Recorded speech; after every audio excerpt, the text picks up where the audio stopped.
çdo vend botës. Amerika ka sjell paqe, Kosova është dëshmi. Ka shkrumu Ukrainë. Nuk e di ku e ka shkatruar. Pastaj ju ka dhënë borxh me ndërtu çat shteti i ka futur borxh me gjenerata me radha. Ku ka shkatruar Amerika Kosovën këtë rast? Po flasim tema këtu për përjetë. Se ne kthehen në konotacion negativ.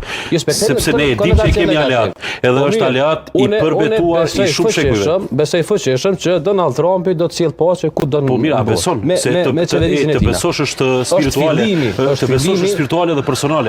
Po nuk është çështje personale, ne bëjmë debat, ne po flasim për çështje. Po, ama tash të kthen kontacionin konvencional. Çish po konven? Po marrëm shembull konkret. Po marrëm shembull, çka e shkatroi Kosovën Amerika? Sot ka paqe në Kosovë. Kush e pa këto? Nëse flasim se po shkatroi Kosova. Si përmendni zotnia, e ka shkatruar një vend. Po shkrum këtu Nga vendi. kush është shkatruar? Nga kush? Nga kush është shkatruar? A shkatruar nga Amerika? Gjithçka ndodh indirekt, asgjë nuk ndodh direkt. Asgjë nuk ndodh direkt. Po Serbia ka shkatruar Kosovën. Nuk kemi shkatruar Kosovën. Serbia ka shkatruar agresorin, nëse kemi shkatruar Kosovën. Kemi devijime sepse shkatruam. Nuk e di tash, unë po marr vesh i kom dëgjuar qysh. Mendoj që duhet të jemi më të dëgjueshëm në relacion me Amerikën. Kjo është shumë themelore. Të jemi të dëgjueshëm, por jo të nështruar. Po jo dëgjueshëm. Por çdo aspekt kemi më thonë njësër. Edhe po mirë tani kjo yes sir. Unë po them që duhet të jemi të dëgjueshëm. Një losja. Nëse ti thua yes sir, atëherë kjo bie që ti po merr urdhër. Kjo bie që ti po merr urdhër. Patjetër Amerika ka vendin këtu. Na jemi fëmijë. A ke dëshirë? A ke dëshirë të na pozicionosh si anti-amerikan apo s'ka? Po nëse ne flasim. Po prit herë më shumë se s'po kuptoj këtë unë.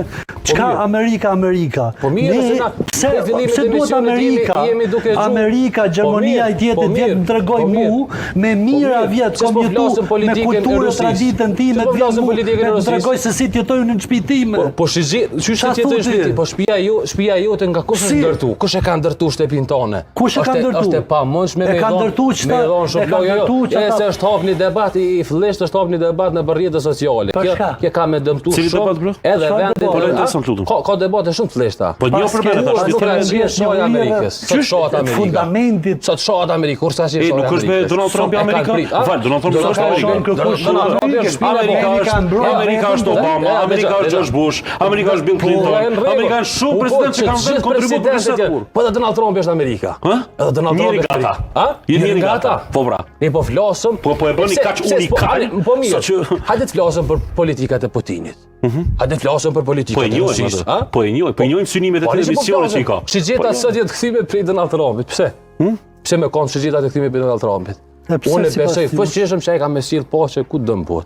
Kudo besoj. A besoni që uroj që ashtu. Sinqerisht uroj. Dëshiroj më kjo. Mos ti shkon mëna dy kona më thon se ne jam madhishëm. Se si jemi madhishëm. Kjo jesër ka më me gjithë. Ti çun edhe diçka të lutem. Po. Kjo ishte hera e parë që unë e dëgjoj për te dhe tu kisha lutë mësë me dëgju mu Pse? Këtë që nuk jemi njërës të padishëm. Jo të padishëm, jo të lutna. Ne kemi arrit si popull, ne kemi arrit me mbjetu, e kojshit që kemi pas sigur hiena, kemi arrit me mbjetu. Unë po flasë zhangurin e rjetës sociale, dhe njerëz disa cilët nuk din as shkrim lexim edhe me komentu Amerikën. Unë po flasë për rjetës sociale, po flasë për fenomene, nuk po flasë për njerëz sepse nuk ka ma intelektuale dhe IQ ma të lartë se sa populli shqiptar.